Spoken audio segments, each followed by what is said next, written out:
All right, you're good to go.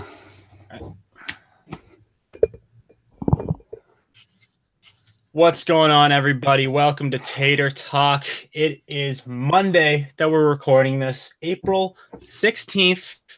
It is a dreary day out there. It is a disgusting day here in Massachusetts. Rain. It seems like there's just rain everywhere right now, rain or snow still.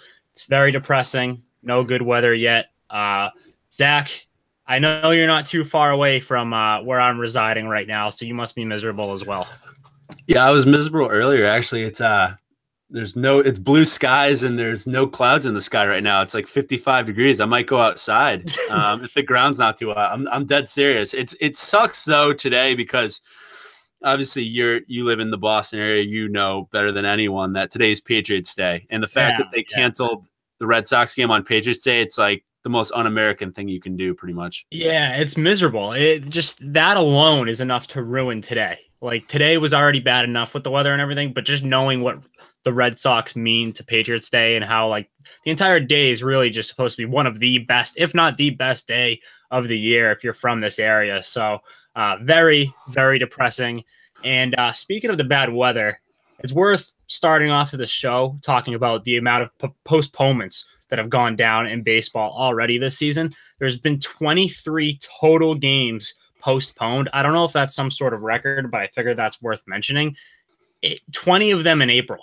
20 games in April have been postponed. I think the previous high, at least recently, was 18, and like a few years ago. I don't really know exactly when. I don't have all the details in front of me, but either way, that's an absurd number of games to get postponed due to weather. Yeah, I have no stats to back it up, but just from my brain, this feels like the most postponements it's ever been. I'm just looking today. I mean, Orioles, Red Sox obviously got postponed. Cardinals, Cubs postponed.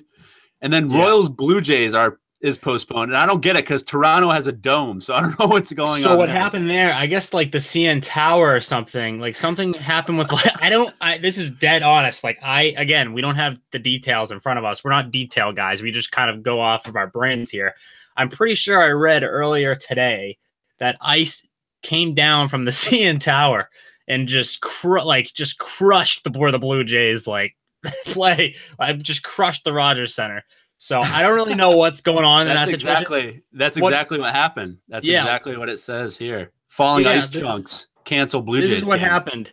The Blue Jays tweeted out. Ready? This is a series of tweets from the Blue Jays. Weather update. Due to our stadium having a roof, today's game will be played as expected with a wink face. The next tweet comes from CP24, which is some sort of, I don't really know. It must be some Canadian news, like the Canadian Associated Press of some sort. Rogers Center confirms ice from the CN Tower hit the roof of the building and crews are unable to assess the damage as more ice could fall. So the Blue Jays delete that prior tweet, and then they say, the Toronto Blue Jays are currently working with CN Tower and Toronto Police Service to assess the conditions around Rogers Center and the viability of playing tonight's game. We will continue to assess the situation and provide an update shortly. So it sounds like it's borderline apocalyptic in Toronto right now. What's going on? And I know this is, of course, a baseball podcast, not a hockey podcast, but I guess the Maple Leafs, you know how they usually have that sort of gathering outside to watch the games? They canceled that because of the weather. So shit's going down in Toronto right now. Yeah, they probably heard the Bruins were coming to town. Yeah, they do that for the Raptors too. They call it Jurassic Park. It's the stupidest thing ever because they never win. But it's crazy. Like even you build a dome in Toronto, you think you're good, and now they get their game canceled. And yesterday, being Sunday, there was like 6 games canceled. And just as a fantasy baseball player, once the first game starts, you can't change out any players that have been postponed. So it's just screwing so much with people playing fantasy. That's terrible. People just enjoying the game too. So we'll have a lot of double headers later in the season, hopefully. Yeah, definitely. I'm a big fan of a nice doubleheader, just sitting back and not doing anything for an entire day and just watching Sunday doubleheaders. That's the best. One other funny thing to come out of this Blue Jays Royals mess. So this story involving Royals reliever Blaine Boyer. I'm just going to read it straight up. A chunk of ice flew off one of the Royals team buses into the windshield of the other bus. Shards of the broken windshield hit the driver and reliever Blaine Boyer had to grab the wheel.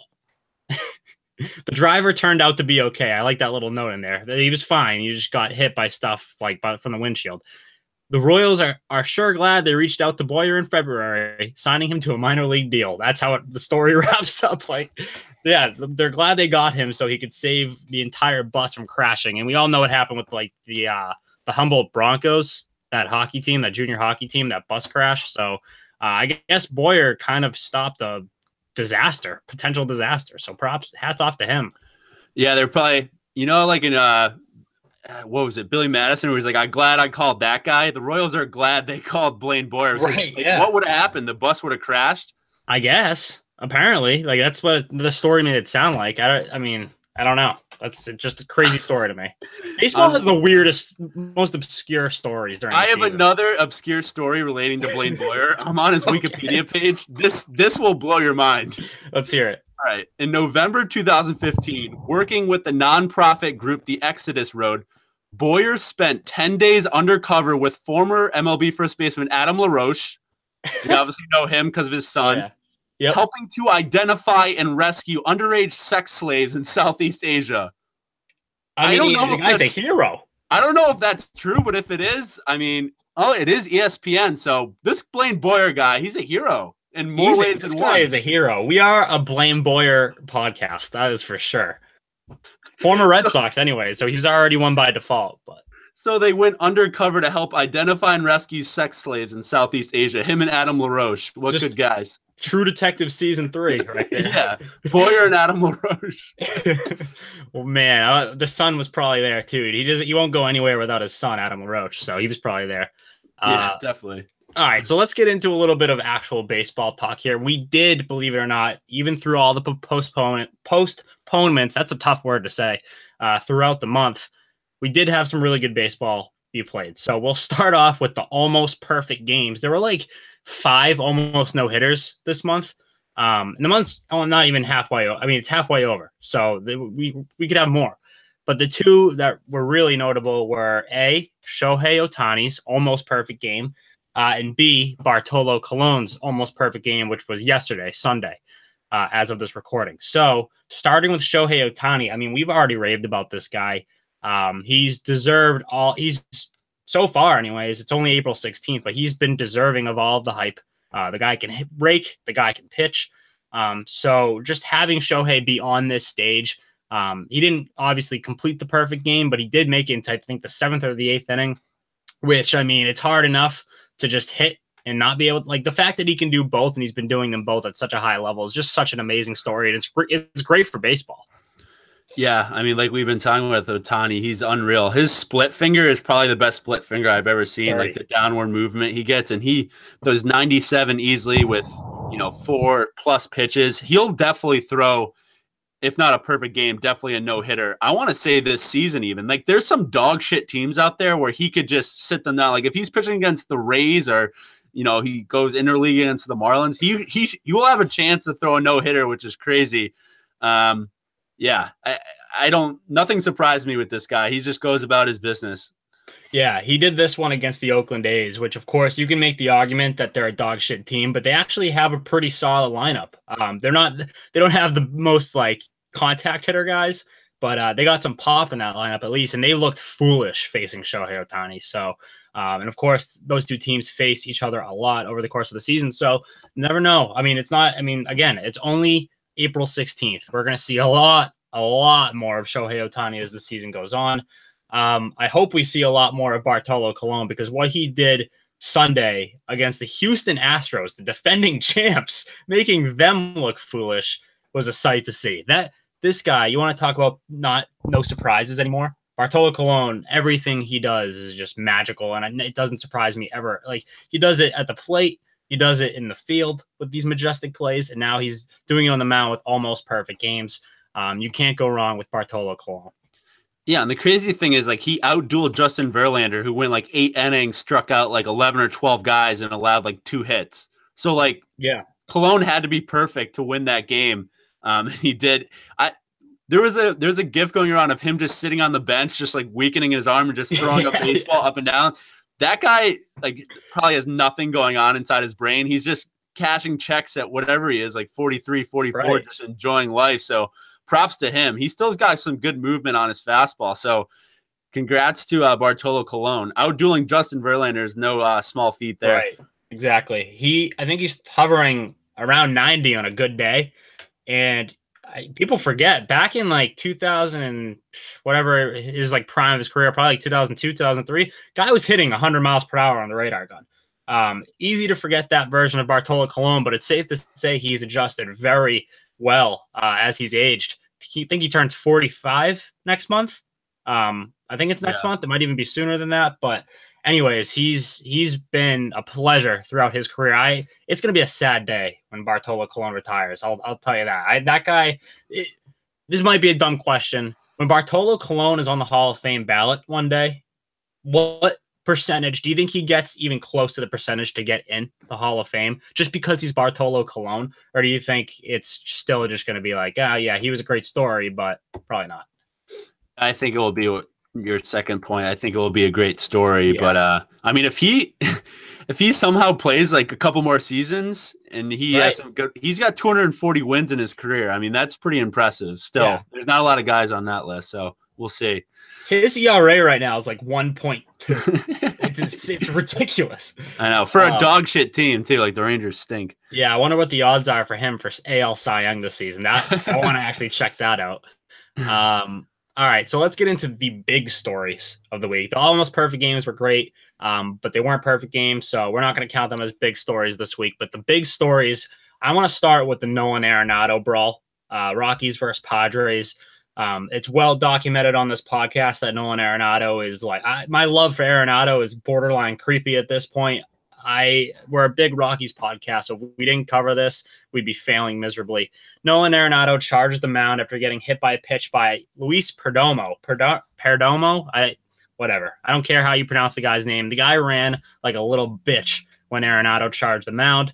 I don't think any punches were landed. I don't think one punch was landed throughout this entire brawl, but it was still entertaining because Arenado's a star. No matter what way you slice it, Arenado is a star in this league now. And just to see someone of that star power charge the mound is always fun. It reminded me of Manny Machado versus Giordano Ventura. Yeah, it almost reminded me of the Bryce Harper fight because Arenado's got like long hair now, so he was just running out and his hair was just going crazy. And like you said, Perdomo like started going sideways, waiting for his teammates to come in. Right. One like unsung thing about that brawl, there's always like good little fights going on inside a brawl.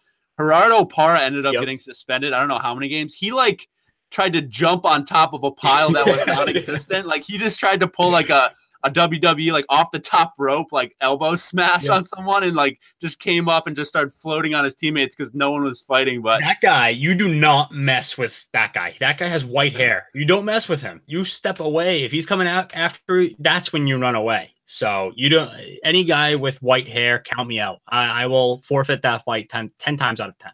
Yeah, and then McGuire from the Padres, I guess he knows Arenado pretty well. They were trying to calm each other down, and then they almost got into it. And, like, Arenado's a big dude, but I wouldn't fuck with Mark McGuire. He's still cut. No. And roided up still, probably. Got some roid rage left in him. Yeah, speaking of McGuire, he said that he could hit 70 homers even if he wasn't on roids, and that is just such a – I believe him. That is such a – you don't say that unless you could have. Like, there's people out there who you would say that and you'd scoff at them being like, no chance. McGuire is not one of those guys. I think that guy took steroids for fun. I don't think he took it to be better. Yeah, we're going to be like telling our kids like the legend of Mark McGuire, just like Paul Bunyan, just how big he is, and like people won't even believe it. The guy is an animal. So the other brawl, this was just fight week in baseball.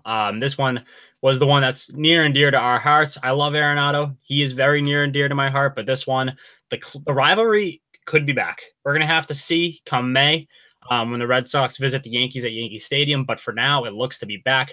Tyler Austin of the Yankees charges the mound against Joe Kelly. Joe Kelly says, come on, and all hell breaks loose at Fenway Park. I mean, this took me back to circa 2004, the A-Rod brawl, when I had this childlike excitement when Tyler Austin slammed his bat down and charged the mound.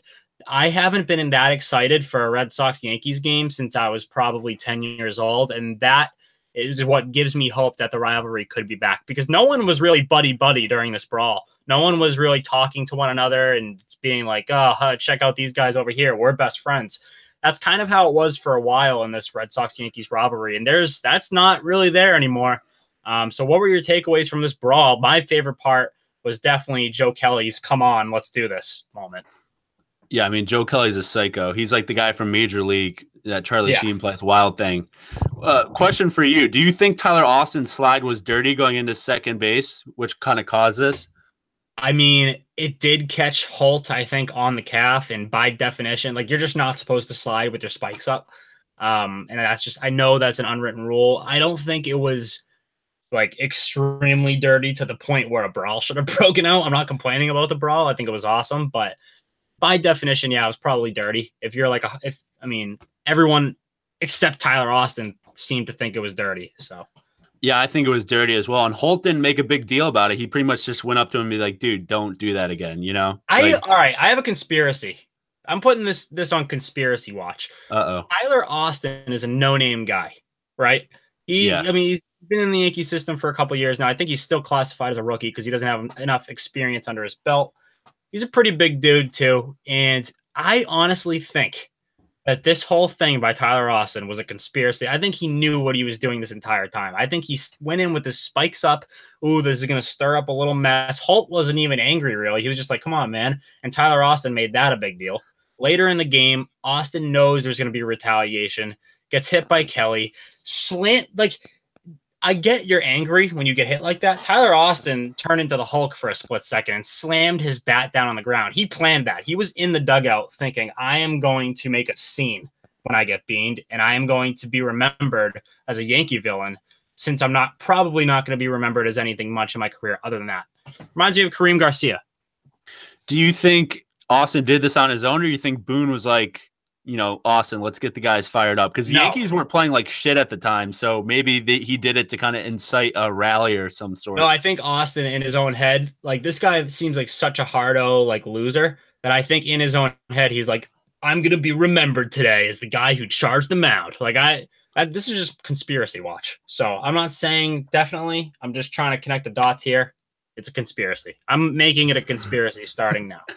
Yeah, I just think Tyler Austin's a D-bag, like you said. I think he's just an idiot. But my favorite part of the brawl, like you're saying the rivalry is back, I would agree. Like, at least there's some juice there. But until this is when I know the rivalry will be back. Until Judge and Stanton start like tag teaming guys, I honestly don't think the rivalry's back, because those guys could take out the whole Red Sox team if they wanted to in a brawl. Like, they could just Judge and Stanton could just stomp on everybody. Yeah, and like Sabathia too. I mean, Sabathia, underrated, loves getting in brawls. Like, he just starts shoving people like an offensive lineman and just pushes piles. So you get those three guys and they start throwing haymakers. I mean, if I was the Red Sox team, I would be ducking and just running for cover. So until those two guys really get involved in one of these, like Judge or Stanton gets hit and they end up like, you know, getting pissed about it, I don't think the rivalry's back. Like you said, it's Tyler Austin. It's a nobody. I think he just wanted to be in the headlines, and Joe Kelly's been struggling. So he's like, all right, let's do this thing and just get it over with. Yeah, exactly. The Aaron Judge picture of him in the middle of the brawl, just looking scared to death, but knowing that he could just kill anybody at any time. I've never seen such a big, intimidating person look so scared in a brawl, but he knew like no one was going to go after him, so it didn't really matter. He had someone, was it Kelly that he had in a headlock? Yeah. He had Kelly in a headlock, but his face, man, he just looked petrified at the entire incident. And then Stanton, of course, was being peacemaker kind of in the middle too. I don't know. The whole thing was just hilarious. And then you had third base coach for the Yankees, Phil Nevin, getting into it a little bit with Alex Cora. Alex Cora brushing him off, basically saying, "Get back here, boss. Get the hell out of my face. You're beneath me." Is pretty much what Alex Cora said. And I don't know. I love the way this season series is headed. We're not even in May yet, and it's fireworks already. I think that might have been my favorite part because Alex Cora has been known to be a peacemaker and not like a real fiery guy. And Boone definitely hasn't been known to be that. But Phil Nevin, like steroided up Phil Nevin from old Padres days. And Cora's like, he was pretty much drawing the third base box and saying, like, stay in your box. Like, you're a loser. You're a third base coach for the Yankees. You're a nobody. Exactly. I love that. That might have been the most cocky move a manager could have done, especially Phil Nevin. You don't want to get on his bad side. Yeah, very underrated part of the brawl. And I don't think it was shown on the Red Sox broadcast. I think they only showed that on the Yankees broadcast, which shows that Nesson probably doesn't want their manager getting into any of that, their new manager getting into that kind of stuff right now. But yeah, like that was a big story like in the New York tabloids. And I didn't even know because it wasn't on Nesson. So, it's one of those things. Nesson sucks, but that's besides the point. Yeah. So that pretty much wraps up the brawl. I mean, the brawl was obviously the highlight of the series, but if we want to talk about the actual baseball part of it, the Red Sox dominated, of course, except for that game. They ended up losing that game. But other than that, I mean, you can't say the Red Sox didn't dominate the series. I think they won 14-1 in the first game, and then they scored double digits, I think, again in game 3. So, I mean, all around, the Red Sox offense has been clicking. They're 13-2 right now as we speak. And everything's looking good. And Giancarlo Stanton is still striking out at an alarming clip. Yeah, this would be a great test when the Red Sox play the Angels coming up because the Angels game got canceled the other day. So Ohtani will be facing the Red Sox. So that'll be must-watch TV. That is the definition of must-watch TV if you're a baseball fan. Even if you're just a casual fan, I think you have to tune into that. Yep. I think that's Tuesday night. Yep, Tuesday night. Price versus Ohtani. Oh my God, that's awesome. I'm so glad Price wasn't injured in that series as well. He got taken out in the first inning. Do you buy this? Do you buy that he was actually hurt or felt numbness, or do you think he knew that he just didn't have it? I think he knew he just didn't have it. Like this excuse of like I couldn't feel my fingers is just kind of, just tell me you didn't have it rather than like make up some like weird disease you think you have. Yeah. Yeah, the Red Sox rotation, they're 1-2, Chris Sale, David Price. You couldn't find two different people. Chris Sale went out there and it might as well have been sub-zero weather with short sleeves on and just pitched pretty much a gem. And then afterwards, he was just like, yeah, I mean, I've never been more miserable on a baseball field, but got the job done. David Price, can you picture David Price in that environment pitching? Because I can't. That guy, I actually am team David Price. If a Red Sox fan's shitting on David Price, I'll usually be the one to back David Price up. In this case, I don't think you can. I think he's actually soft when it comes to when he gets shelled. I think you can get in David Price's head early, and then there's no turning back from there. So I think that's what happened too. All right, so injuries. We're actually seeing our first couple big injuries. We're not going to get too far into them. I wish we could have Dr. Tom back on the show. But for now, we're just going to have to briefly discuss them. Kevin Kiermaier of the Rays out 8 to 12 weeks with thumb surgery. So that's a huge loss for a Rays team that already really lost all of its key players in the offseason. So, needless to say, not looking good for the Rays right now. Yeah, I think the Rays just want him to get healthy so they can trade him at the deadline. So he'll help. That timing will work out perfectly. Yeah. And then Josh Harrison of the Pirates, who's sort of a key contributor for them, especially with the hot start that they've been on, the unexpected hot start. He's out 6 weeks with a left hand injury. It's not great news there. If you're a Pirates fan, it's like a reason to kind of come back to earth a little bit. Because the Pirates were not supposed to be good this year. Now they're off to this great start, and now one of their best players is hurt. So you never want to see that. But the Red Sox are kind of living through it with Xander Bogaerts right now. So maybe the Pirates can too. I don't think so, but hey, maybe they can. Yeah, I don't think Josh Harrison's got off to a great start, but he is like the leader of that team emotionally and just, speaking up in the clubhouse. The Pirates are off to a hot start. I'm interested to see where that goes because if all their young players are hitting their stride at the same time, that's a solid lineup they have. Yeah, absolutely. I don't think Graz is going to win that $1 bet, by the way, that I placed with him before the season, saying that he said that the Rays wouldn't come in last. I said that they would. It looks like come October, I'm getting a Venmo from Graz for $1, which, by the way, I wish Graz could have been on the show because the Red Sox-Yankee stuff would have been electric. I bet he would have so many excuses. He would have shut down that Tyler Austin conspiracy real quick if Graz was here. It's great. It's great because the Yankees fans have like no answer to what's going on with them right now. But they start a season. They start a series with the Marlins tonight, so that'll be some good home cooking for them. Yeah, Graz, if you're listening to this, I'm looking forward to that $1. All right. So on that note, speaking of betting, this upcoming segment, we're going to do a little bit of Zach's gambling segment. We're going to have to name this one. For now, it's just Zach's gambling segment. I like that. Before we get into that, segment is presented by mybookie.ag. Do you think you know who's going to win the ball game tonight? Any of the ball games tonight? We'll lay down some money, get in on the action at the safest online sportsbook in the world. And it's the only one, Zach, that we recommend to our listeners. No other sports book's good enough. You got to roll with MyBookie. MyBookie offers all kinds of different wagers on MLB, as well as every other type of sport and league in the world.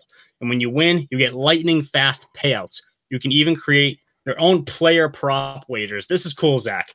You can use a prop machine, which basically means you create your own matchups and wagers between any players in the game that are in action that day, which I'm going to definitely try that out because that sounds like a lot of fun. Imagine putting Mike Trout against Jose Altuve or Bryce Harper versus Trout. Those would be some fun bets.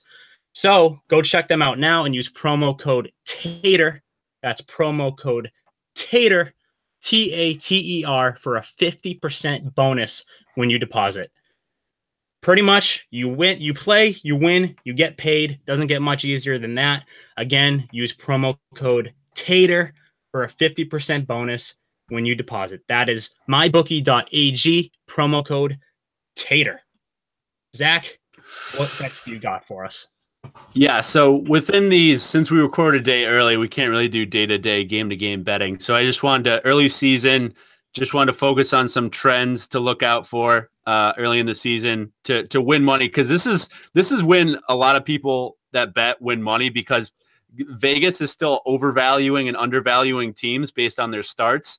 So we'll see a little bit of that. Let me start with the Cardinals. So the Cardinals are 6-0 against the spread on the road to start the season, which is like, that's a ridiculous stat. And they start a series with the Cubs. It got canceled today, Monday. So look out for the Tuesday game. It's Chatwood versus Wainwright. I like the Cardinals in this series. The Cubs have been playing terrible baseball, and like, if you're not in Chicago, you haven't really been noticing. So I love the Cardinals in that series. I would take them against the spread, no matter who's pitching in that series. And then speaking of the Yankees, so Yankees games, they've been the strongest over team this year. So if you love betting overs, you love rooting for runs, you bet the Yankees. So they start a series with the Marlins, like I mentioned earlier, tonight, and it's a 3-game series, I believe. I actually want to go under on these games because the Marlins have one of the worst offenses in baseball, and the Yankees pitching is actually being undervalued. I think it's better than it has been just because they faced the Red Sox. Their ERA went up. Yep. So I think I would bet the under in a lot of these Yankees Marlins games. I see a lot of like 4-1, 3-2 wins there. And this is like, I use this weird ass formula. This is like degenerate central here. So I always take the bottom 10 teams in team ERA and then the top 10 teams in runs scored and see what teams are in each category. Cause that is just like, you bet they're over on every one of their games. Yeah. So there's only 2 teams that actually fit this category, and it's the Yankees and the A's right now. Interesting. So okay.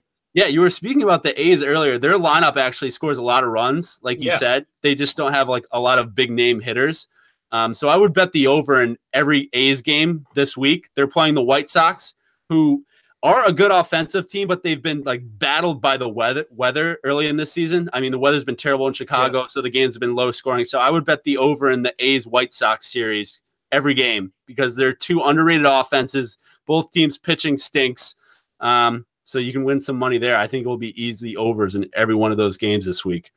All right. So everyone get your bets in for that. There's a reason Zach's doing this and not me. If I ever give a lock or anything on this show, do the opposite. I am not a good bettor at all. But if you're going to do it at MyBookie. So on that note, we'll move on to our usual segments of Dud of the Week. And when you're hot, you're hot. We'll start with the duds. I'll go first for this one. Mine is Chris Archer. He got absolutely rocked by the Phillies this week. And I mean rocked. I think he allowed like 7 runs in the early going and then was taken out. It was not a good scene for Chris Archer. And you know what this comes down to is I just don't think he's motivated. I really don't think he's motivated on this Rays team right now, where he's going to be traded before the deadline, right? He has to be. Yeah, it's what you said. He just isn't motivated because he knows he's not on a winning team. So I get Chris Archer is a competitor. I feel bad saying he's not motivated, but it just seems like no matter how competitive you are, it's tough to be like in the zone at all times when you're playing for the Tampa Bay Rays and you know where you're heading. And if he's not moved at this deadline, I will be shocked, but at the same time, not, because I think the last 3 seasons we've said this about Chris Archer, like, oh, he's on the market this year. He's on the market this year. Hopefully, like, third time's a charm, and he's on the move, so he can play for a contender. Sort of similar to what Justin Verlander did last year with the Astros. Well, I guess we'll find out, but I feel bad for Chris Archer almost, because I know what this guy's capable of. He has great stuff, and it just hasn't been on display these last couple of years. Yeah, so it's a dud until he gets on a winning team. We'll see what he can do. Definitely. So I had a pitcher also as my dud.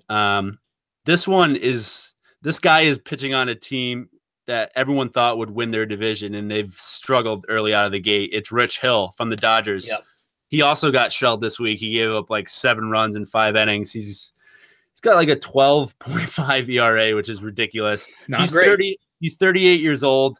He was a good story when he came back with the Red Sox. He kind of reinvigorated his career. The Dodgers, he had a decent last 2 years for them. I think he's done. He's washed up. If I was the Dodgers, I'd be looking for another solution there, because I think Rich Hill is lost. I think he's overdone. We're gonna get to. I think we might do a little bit of a panic meter next week. Maybe next week, week after. But a little preview of that. How concerned are you with the Dodgers right now? Because I think Rich Hill, as you just mentioned, is a big reason why they're not doing so well. That rotation outside of Kershaw is very iffy. I think they're 5-9 to start the year, or 5-8, 5-9, something like that. And I don't know. They're in last place in the NL West. I don't expect it to last, but you were already saying that they weren't going to win this division, and so far your predictions not looking so bad. Yeah, I mean, this was my concern. I think outside Kershaw pitched a gem yesterday and they won. Okay, the other 4 days, who's pitching? And like, their offense has been terrible. So I'm legitimately worried about the Dodgers. Not that I care if the Dodgers win, but a lot of people picked them for the playoffs, and they've definitely been underachieving. Yeah, absolutely. Now we'll move on to when you're hot. You're hot. Zach, who do you got for this? So I know Tuma came on a couple weeks ago and spoke about the baby Braves. That's what he was calling them. I'm in love with this team. And one of the young guys that's sort of going under the radar is Ozzie Albies. This guy is a stud. Yeah, he's a stud. Second baseman. This past week, he's hitting .444, 3 homers, 7 RBIs. He's like single-handedly winning games for them on offense. This guy is a stud, and he's going to be a player to watch. I mean, he's exciting. I would pay to watch him play. Yeah, all the talk was about Ronald Acuna entering the season. I still think we're going to be on Acuna watch all year. It's a matter of when he gets put on this Major League ball club. I think he's actually struggled so far in the minors, but he'll be here sooner rather than later. I'd bet on that. But Ozzie Albies has not disappointed. The Braves are up there in runs scored this season so far, and Albies is a huge reason why. So if you're going to tune into a Braves game, he's pretty much the reason right now. My pick is Francisco Cervelli. And it's a weird pick, but I mean, again, usually we like to go with the obscure ones for the when you're hot, because that's what the saying is all about. It's just when you're hot, you're hot. I mean, that's it. So Francisco Cervelli is red hot. He went 9 for 18 in his last 7 games with 2 homers. By the way, that's a 500 batting average, folks. That'll get you in the Hall of Fame 10 times out of 10. Especially for a catcher. Yeah, Cervelli's always been able to. He's been a great contact hitter throughout his career, pretty much, or at least when he got to the Pirates. 9 for 18, 2 homers, 8 RBIs, 1524 OPS. I mean, this guy is scorching hot at the plate. And we've been talking about this Pirates run that they're on, and here's another reason why. It's Francisco Cervelli. Yeah, I love Francisco Cervelli. I actually picked him up for my fantasy team because it's tough finding catchers who just aren't strikeout machines. And Cervelli, like you said, he's a great contact hitter. Yep. Pirates have been playing well. No batting gloves. Gotta love Francisco Cervelli. Definitely. All right, so we'll wrap up with this. Last week, the 3 of us, myself, Zach, and Graz, at the very end of the show, we got into we actually avoided the debate. We didn't want to get into the debate. So the debate was, what color is a tennis ball? How did we get there? I have no idea. But the debate, it was stated. We asked the question. Me and Graz went one way. Zach went the other way. Graz and I said green, and you said yellow. We put a poll out there. I think most people said yellow. I think it was about 60-40. Without further ado, Zach, we're going to have a call to the bullpen here. This is our first ever call to the bullpen segment, and we are going to just quickly cold call someone and ask them what color a tennis ball is to settle this once and for all. All right, so I'm going to call my friend Andrew Parmley. He listens to the podcast. He lives in New York City. Okay. If he doesn't pick up, we'll leave him a voicemail, and I'll report back on the Twitter what he comes up with. Okay. And if he does answer, just have his answer, say thank you, and thank you for contributing to Tater Talk. Yep.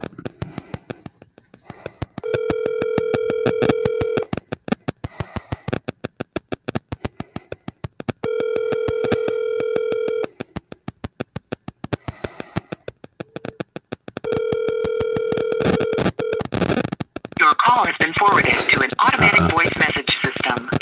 8602993. Just giving out his number. I'll believe that. At the tone, please record your message. When you have finished recording, you may hang up or press 1 for more options. Parms, what's up? It's Z. You're on Tater Talk. Got a question for you. Is a tennis ball yellow or green? Text me your answer, call me your answer, get back to me. All right, peace. All right, so we'll see what he says. That was the equivalent to calling to the bullpen for a reliever who's no longer on your team. Yeah. Whoops, he's not there. We want a lefty up. Oh, there's no lefties. Oh, yeah, there's no lefties. So, yeah. Yeah, we'll have to trade for one or something. Shit. All right. Well, you're just gonna have to. That's a great segue because I got to do all this promo shit now. You got to follow us on Twitter at Tater Talk Pod. That's where you'll find the answer to Zach's friend's question regarding this tennis ball, what color it is. If you want to answer that question, then you should tweet us at Tater Talk Pod and tell us about how tennis balls are green. You can also like us on Facebook. Just search Tater Talk Pod there. Same thing with Instagram. And one more thing before we sign off here is we need voicemails. So leave a voicemail, 978-294-9333, and we will answer any and all MLB questions. Oh, my God. Are we getting a call back from the bullpen? we are getting a call back. Okay. We are getting a call back. All right. Parms, Z. what's going on, man? The answer is yellow. Fuck. So there it is. The answer is yellow. Thanks, man. Take it easy. All right. Another yellow guy. Another yellow guy. Well, you know what? I mean, if he's team yellow, I have no argument really against that, except his eyesight's wrong. Can I just say this? He clearly was at his phone. He just wanted to listen to the voicemail and see what it was and then call me back. That's exactly what that was. That was typical. Like, that's what I do to people. Never mind. Yeah. So pulling a ledger. Yeah. So we got one vote for yellow, and I hope people tweet at us now and send greens because otherwise I'm going to be very disappointed in humanity. So like I said, Tater Talk Pod, follow us all on social. Voicemails 978-294-9333.